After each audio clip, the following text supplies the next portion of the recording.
I start off. We live in language. Language is not just a tool, but is the domain which makes us human. It is not that we learn language. It is more that language learns us. Man is made by language. We live in language. Language is the medium in which we all exist. It was Francisco Varela who said that in Art Meets Science and Spirituality in a Changing Economy. Now here you see the first panel of Art Meets Science and Spirituality in a Changing Economy. This is the Dalai Lama. It was very nice that he came. He was immediately very interested to take part. And it was actually Andy Warhol who sent me to the Dalai Lama. So it was very funny that first I made a long interview with Joseph Beuys. Then that booklet that I typed out was immediately sold out. And Beuys said, you have to ask the same questions to Andy Warhol. And so it became the longest interview that Warhol had ever given. What a treat. And at the end, Andy Warhol said, you should ask these questions to the Dalai Lama. And I sent a letter to the Dalai Lama, and within, I think 10 days, a letter came back. I was coming down from the stair, and on the floor mat was something that was shining white like a sun, even whiter than a sun. And that was the letter that said, come to Dharamsala, India, where the Dalai Lama went. Anyway, that relation became lively, and Art Meets Science came out. So Francisco Varela said these words about language in Art Meets Science. And the panelists, before we went, it took, of course, years and years before I could realize this thing. I took, 8-9 years of work to get to that point, what you are seeing here now. But we made films of all the panelists in their studios or in their home or in their working place. And from those interviews, 15 minutes to introduce the panelists so that he didn't have to do that himself. And they came up with the slogan, from competition to compassion. That is what I still feel is completely correct. Let's go towards compassion. Compassion is, we all have compassion. Also the animals, the Dalai Lama always adds lovingly. So that compassion is what keeps me going to bring that into society in a natural way, and we'll speak about it more. And then our real capital is creativity. Money has nothing to do with capital. Money is a legal document. It gives us rights.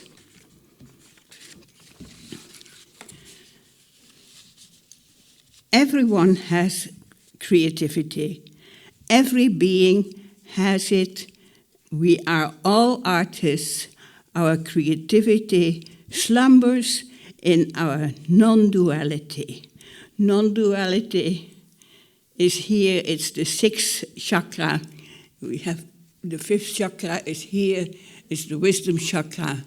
And the sixth chakra is here.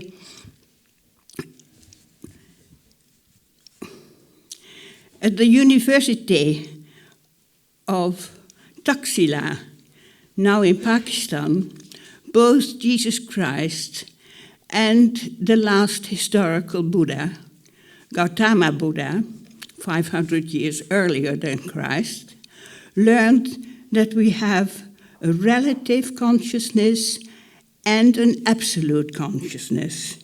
In the relative consciousness, everything has a beginning and an end. And like our bodies, we are born, we live, and we die. Our absolute consciousness has no beginning and no end. It starts in the sixth chakra of non-duality and has been with us countless lives. Where our creativity starts, our inspiration starts, is where we enter our absolute consciousness. So, this explains it. The Dalai Lama, when I see him, rests in his sixth chakra. But he comes out of his sixth chakra when I ask him a question. So I think we could all learn to remain in our sixth chakra as long as possible. And creativity would be at hand, inspiration too, positivity also, because there is no duality in that place in our mind. You experience it when you go sleeping. You experience how our mind suddenly doesn't be so sharp anymore. And that sixth chakra, use it.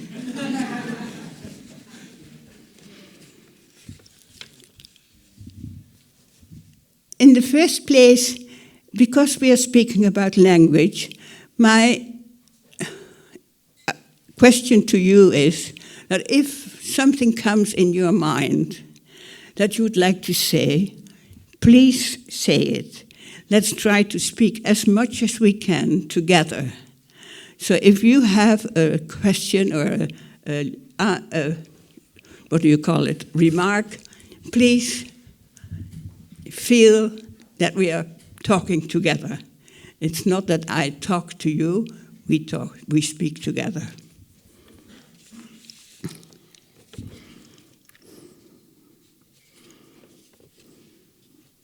Anything? Not yet? Shall I keep going then? Oh ja, ik zie een hand. How has age made you change the way you think about thinking? Does that make sense? Say that again. How, the older you've gotten, how has age made you change the way you think about thinking? Aha, I'm now 84. And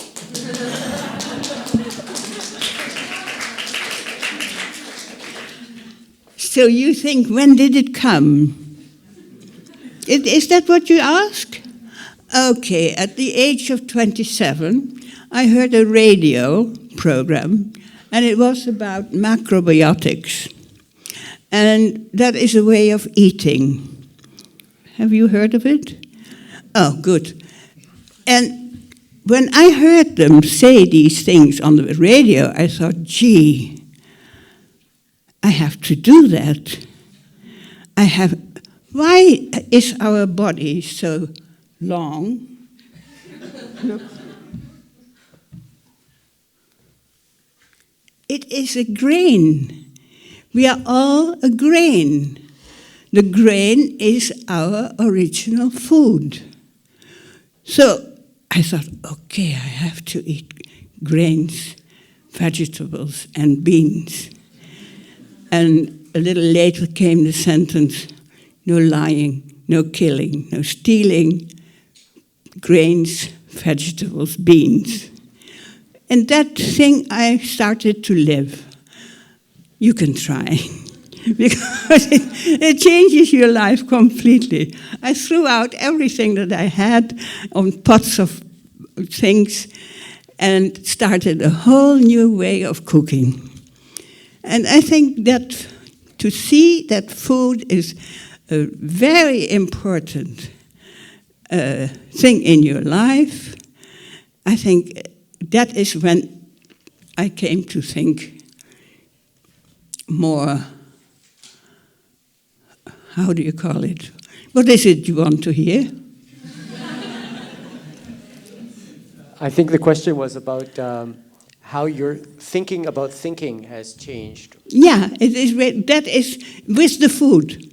So we have, if we've answered the question, so I'm now eating that food. I'm more than 50 years, 57 years or so. So, and also I didn't know would it be successful. I just thought I have to do it. Anything else? We are living in language. We live in language, yes. Do you want to speak a little bit more about that? Let me see where I am in my paper.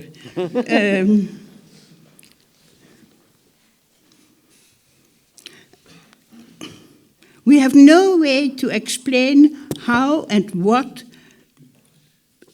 Oh, and when we are in our sixth chakra, so I think let's keep going there, and then we come to your question later.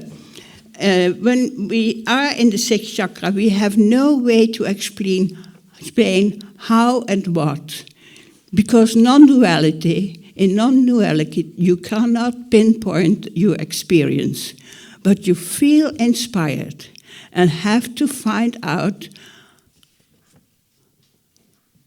how to express that. Love and compassion live there too.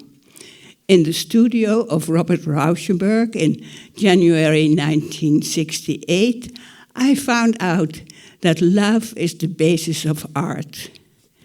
And only love has a future. Only from art the social change can start to grow. That is what Joseph Beuys said, who I met in June 1968, same year, but half a year later. And social change only comes from art. That is Beuys again. To look at language in a linear way, it's a difficult thing, what we start now, and it takes a little longer, but you wanted to hear it. To look at language in a linear way kills the power of language. We live in language, makes us human, just as Piet Mondrian did in 1917, let the visual image fall apart in horizontal and vertical stripes that crossed here and there. We, in 2025, have to free the word from its linear rigidity and let them frolic in the freedom of their own existence. Tomorrow, yeah. So the word is the words that we find are the words for tomorrow. We shouldn't speak the words of yesterday. We have to change our words every day. And we can only change them when we speak together. When somebody gives you an inspiration to think, even then you don't hear the word yet, but later on the word will come to your mind and to their mind. So the speaking together is the real way of getting to a new society and to a different way of being together. I think this is why you're so committed and interested in the symposium structure, because... Yeah, I didn't know if it just happened. Here you can see the Dalai Lama and David Bohm. It happened that Robert Filiou said to me, we have to weave back together the three threads of culture: art, science, and spirituality. Then the Dalai Lama was speaking with scientists and spiritual leaders in Austria, 1983. I thought, oh, I have to be there. I didn't know how to pay for it, but I had these books that I had made of my interviews with the Dalai Lama, which I always type out myself. And so it was. I went in my car to Austria with a whole lot of books. And that is how I paid for a week in Austria. And then there were all the scientists that are on here, David Bohm, he said there, all the scientists who are in art, meet science and spirituality in a changing economy, they were all here in Prague in '83. And I was talking about the artists of our time. And then Fritjof Capra said, we don't know the artists of our own time. And then Robert Filiou came to my mind. I thought, okay, we must bring together art, science, and spirituality. Let's do that. Then Capra said, only if you also bring in Ilya Prigozhin, because he is the most important scientist of it's a new kind of science. It's the science of chaos that they do. And that has made a big difference in the world, finally. So what is this? Anybody want to find some new language to help create the new society here with Louwrien? Something to say, share? A question? Hi. Hi. Hello. Oh, should I speak up? Yeah, okay. Hi. I was wondering if you could clarify something that you said. You said that the Dalai Lama seemed to be living in non-duality. And you said he only seemed to come out of that non-duality when you asked him a question. Could you say a bit more about that, please? What I'm trying to say is that for His Holiness the Dalai Lama, it is normal to stay in the sixth non-duality chakra. Because if you go lower, lots of problems, lots of questions, lots of things that you cannot... So I think he has decided, okay, I'll stay there, because then, and I feel that, yes, it is a very good way of doing. If you remain here and you don't immediately shout at somebody who says something that you think is maybe not so nice or something, but anyway, you can get rid of all the sounds and things that... Is that an answer to your question? I think that made sense to me, but I was wondering, when you said he only came out of that sixth chakra, when you asked him a question... Yeah, I don't say only. I said he comes out of his sixth chakra when I asked him a question. So I saw how I've met the Dalai Lama quite often, and you will feel the same when you sit with him. You'll feel that, he's not thinking, oh, what a nice girl, she has a nice blue sweater on or something. No, his mind is completely lovingly and quiet. So it gives you space to speak. That is more what I'm trying to explain. And we can do that easily with each other. And then we can enter that field, that creativity field. Because creativity is only here. Creativity and ego don't work together. Ego wants to know what is nicer. Is black nicer than gray? Or is green maybe better? That is how the mind works when it is in a relative position. But in the non-relative, in the absolute consciousness, it doesn't go into all these little things. Clear enough? I'm sure you're going to be very happy if people come to speak with you during the rest of the day, right? Yeah. Thank you to everybody, and thank you very much to Louwrien Wijers for this great presentation.